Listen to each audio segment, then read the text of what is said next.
उद्धव ठाकरेंच्या शिवसेनेचा आज ईशान्य मुंबईमध्ये निर्धार मेळावा होतोय।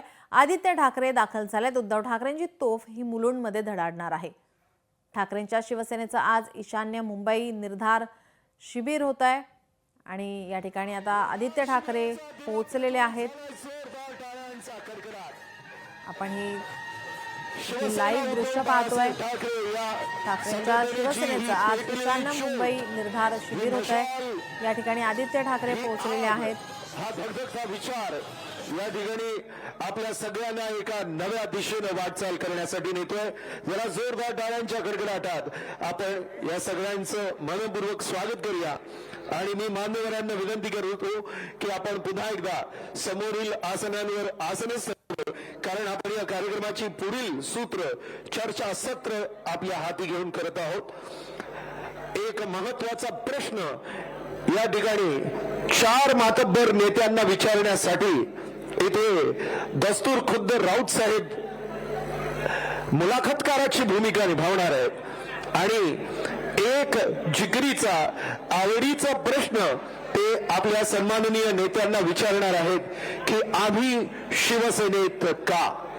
इतकी दगाबाजी झाली, इतके गद्दार सोडून गेले, पण तरी सुद्धा जे स्वामीनिष्ठ आणि जे निष्ठावंत शिवसैनिक आहे, ज्यांच्या धमड्यांमध्ये बाळासाहेबांचं रक्त वाहतंय, ज्यांना उद्धवजींचं नेतृत्व पसंत आहे, आदित्य साहेबांचं नेतृत्व पसंत आहे, त्या प्रत्येक शिवसैनिकाने एकनिष्ठेसाठी जरा जोरदार टाळ्यांचा कडकडाट करावा। आमची स्वामीनिष्ठता अखंड आणि अबाधित आहे आणि म्हणून आज या ठिकाणी तमाम मान्यवर मंडळी इथे उपस्थित आहेत। या चर्चा सत्रामध्ये आदरणीय संजयजी राऊत साहेब जे आपल्या सर्वांचं लाडकं नेतृत्व आहेत, आदरणीय शिवसेना नेते आणि प्रसार माध्यमांना नेहमीच जबरदस्त अशी उत्तरं देणारे आपल्या शिवसेना उद्धव बाळासाहेब ठाकरे या कुटुंबाची तोफ ज्यांना म्हटलं जातं ते आदरणीय संजयजी राऊत साहेब 4 दिग्गज नेत्यांना एक कळकळीचा प्रश्न विचारणार आहेत की एवढी सगळी उलटापालट झाली तरी आम्ही शिवसेनेत का? आणि या प्रश्नाची उत्तरं देणार आहेत आपल्या सगळ्यांचे लाडके शिवसेना नेते सन्माननीय दिवाकर रावते साहेब। त्यांच्यासोबत या मुलाखतीला उपस्थित राहणार आहेत सन्माननीय शिवसेना नेते सुभाषजी देसाई साहेब। त्यांच्यासोबत आदरणीय शिवसेना नेते अनंत गीते साहेब आणि ठाण्याचा ठाण्या वाघ असं म्हणून ज्यांना संबोधलं जातं ते शिवसेना नेते राजन विचारे। या सर्व मान्यवरांना मी विनंती करेन की कृपया आपण मंचाच्या दिशेनं प्रस्थान करावं। सर्वप्रथम आलेल्या पाहुण्याचं स्वागत आपण इथे करणार आहोत आणि त्यामुळे या ठिकाणी मी राजनजी विचारे यांना विनंती करेन की आपण मंचावर यावं।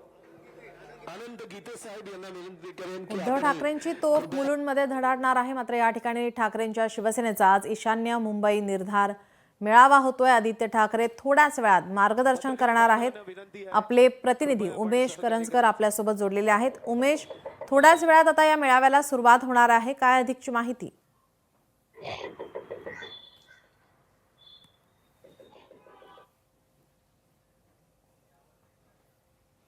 उमेश, माझा आवाज आपल्यापर्यंत पोहोचतोय?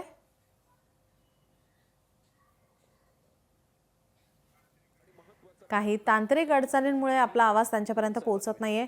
आपण पाहतोय या ठिकाणी ठाकरेंच्या शिवसेनेचा आज ईशान्य मुंबई निर्धार मेळावा होतोय। या ठिकाणी आदित्य ठाकरे पोहोचलेले आहेत तर उद्धव ठाकरेंची तोफ मुलुंडमध्ये धडाडणार आहे। संध्याकाळी 7 वाजता उद्धव ठाकरेंची तोफ धडाडणार आहेत।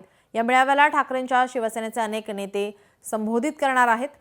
आदित्य ठाकरे, उद्धव ठाकरे यांच्यासह भास्कर जाधव, संजय राऊत, अंबादास दानवे, अनिल देसाई, सुभाष देसाई आणि इतर नेते या शिबिरामध्ये संबोधित करतील। थोड्याच वेळात आता सुरुवात होती। आपण ही दृश्य पाहतोय।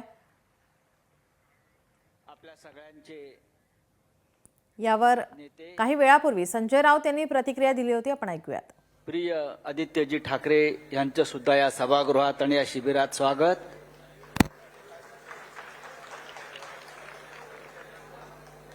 आज मुंबई में शिवसेना का एक शिविर है और बहुत महत्वपूर्ण शिविर है और ये शिविर आज सुबह शुरू होगा 10 बजे से और रात को 9 बजे तक चलेगा। पूरे महाराष्ट्र में इस प्रकार के शिविर होंगे। दूसरी बात यह है, अभी आदित्य ठाकरे जी उद्घाटन करेंगे और शाम को 6 बजे उद्धव ठाकरे जी उनका समारोह करेंगे। पूरे राज्य में जो शिवसैनिक है उनको दिशा देने का काम ये शिविर करेगा। इस प्रकार के शिविर फिर पूरे महाराष्ट्र में होने जा रहे हैं, ये शुरुआत है। किंवा पत्रकाराच्या भूमिकेत आहे। शिवसेनेच्या स्थापनेपासून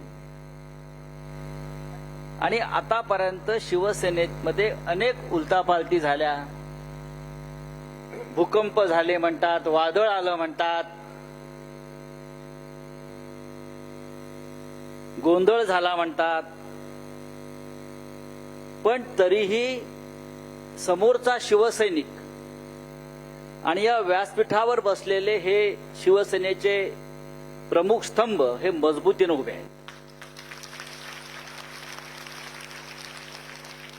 आणि आम्हाला अनेकांना प्रश्न विचारला जातो खासगीत की एवढं सगळं बाहेर घडतंय, लोक इकडून तिकडे पळतायत, का पळतायत माहित नाही, मग तुम्ही शिवसेनेत कसे? हा प्रश्न मी आज या 4 प्रमुख नेत्यांना विचारणार आहे। त्यांचे शिवसेनेविषयीचे माननीय शिवसेना प्रमुख यांच्या काळापासूनचे काही अनुभव आपण त्यांच्याकडून समजून घेऊ। कारण इथे जमलेले अनेक शिवसैनिक असे आहेत देसाई साहेब की त्यांनी खरोखर त्यांना बाळासाहेबांचा सहवास लाभला नाही, त्यांनी बाळासाहेबांना प्रत्यक्ष पाहिलं नसेल। मी या नेत्यांचं वर्णन एवढंच करेन आदित्यजी, जसं शिवाजी महाराजांच्या काळामध्ये आपण म्हणायचो वेडात दौडले 7 मराठे, वीर मराठे 7, तसे हे बाळासाहेबांनी निर्माण केलेले नेते एका वेडात दौडले आणि या शिवसेनेच्या स्थापनेमध्ये पुढे जाण्यामध्ये या सगळ्यांचा तितकंच योगदान आहे। मी माननीय देसाई साहेबांपासून सुरुवात करतो। देसाई साहेब, तुम्ही ज्या भागातून आलेला आहात, गोरेगाव, हा गोरेगाव समाजवादी पक्षाचा बालेकिल्ला, म्हणजे मृणालताई गोरे, गोरेगाव म्हटलं की समाजवाद्यांचा बालेकिल्ला। शिवसेना जेव्हा स्थापन झाली तेव्हा नक्की तुम्ही कुठे होतात? तुम्हाला शिवसेनेचं वेड कसं लागलं? संजयजी, हा शब्द मजेदार आहे पण बरोबर आहे। वेड कसं लागलं? ज्याला वेड लागत नाही तो शिवसेनेत येऊ शकत नाही। शिवसेनाच हे एक वेड आहे, ते बाळासाहेबांना त्यावेळेला प्रथम लागलं आणि बाळासाहेबांनी ते सगळ्यांच्या नसानसांमध्ये भरलं, म्हणून आम्ही वेडे, तुम्ही म्हणालात वेडात दौडले, तसे दौडत राहिलो। पण एक गोष्ट सांगतो, कारण तुमचा पुढचा प्रश्न आहे तो की तुम्ही शिवसेनेत कसे, कारण अनेक लोक उड्या मारतायत, लोटांगण घालतायत, गडबडा लोळतायत, नको नको ती नाटकं करतायत, कदाचित पैशाच्या पावसात भिजती असतील। आम्हाला त्यांचा हेवा नाही, आम्हाला त्यांची कीव वाटते।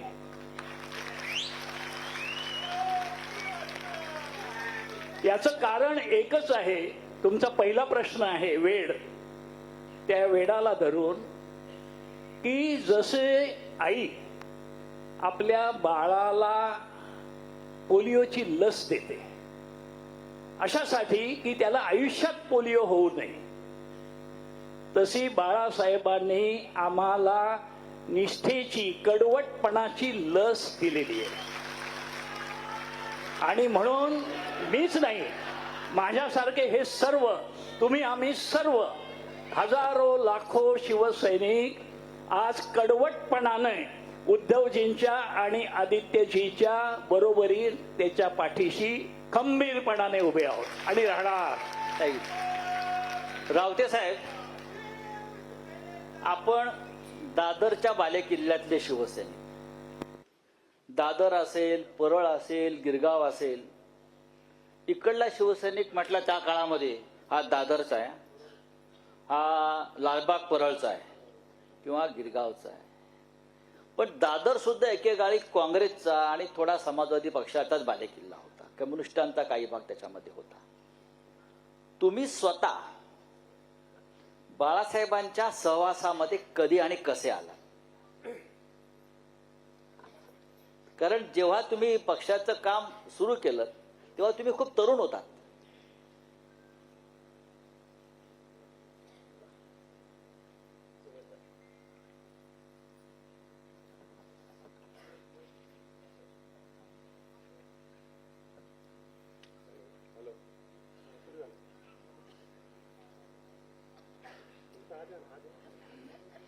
हा घ्या.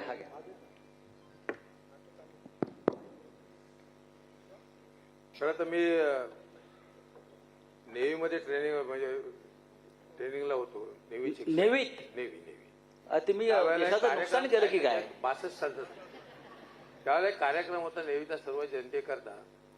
त्या निमित्ताने मी दादरचा असल्यामुळे दादरमध्ये फिरत होतो आणि 60 साली जो मार्मिक आला त्या मार्मिकचा मी तेव्हापासूनचा वाचला शाळेच्या जीवनापासून. त्या ठाकरे ह्या कुटुंबाबद्दलचं तिथे जे तरुण वयामध्ये पहिला संस्कार कोणाचा झाला असेल आमच्यावर आणि शिवसेना प्रमुख त्यांच्या घरी गेलो, टिकटेक केला. त्या प्रबोधनकार दुपारी कधी भेटत नसेल तरी पण भेटलाय. तो सैनिक म्हटल्यानंतर त्यांनी जो मला सन्मान दिला त्यानंतर भेटत राहतो. एक लक्षात ठेवा, सैनिकांबद्दलचा सन्मान हिंदुस्थान सर्वांना असू शकतो, प्रत्येकाला असू शकतो. शिवसेना प्रमुखांचा तीव्र सन्मान मात्र मी माझ्या जीवनामध्ये कायम अनुभवला.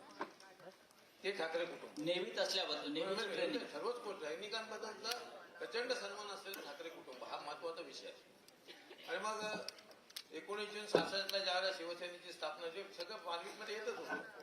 स्थापना काय झाली त्याला आपलं मी लहान म्हणजे आम्ही बाहेर उभे राहून त्या दिवशी नारळ फोडला त्याविषयी मी तिथे त्याविषयी हजर होतो, पण आतमध्ये बाहेर होतो कारण ओळखतो होती. त्या दिवसापासून आम्ही शिवसेनेमध्ये संस्कार कसे असतात त्यांनी सांगितलं ना, ती प्रत्येकाच्या रक्तात विनवलं ते वेळ. शिवसेना प्रमुख त्या कृष्णकुंजामध्ये सगळे लोक यायची, गर्दी व्हायची, सगळं व्हायचं आणि मग तिथे जागा नसायची. एक कुटुंब सगळं राहायचं. हळूहळू साहेब मला ऑगस्ट जून 19 जून संस्था शिवसेना स्थापन झाली. सप्टेंबरमध्ये साहेब बांद्र्याला. लोकशाही मराठी ऐका, पहा, जागरूक रहा.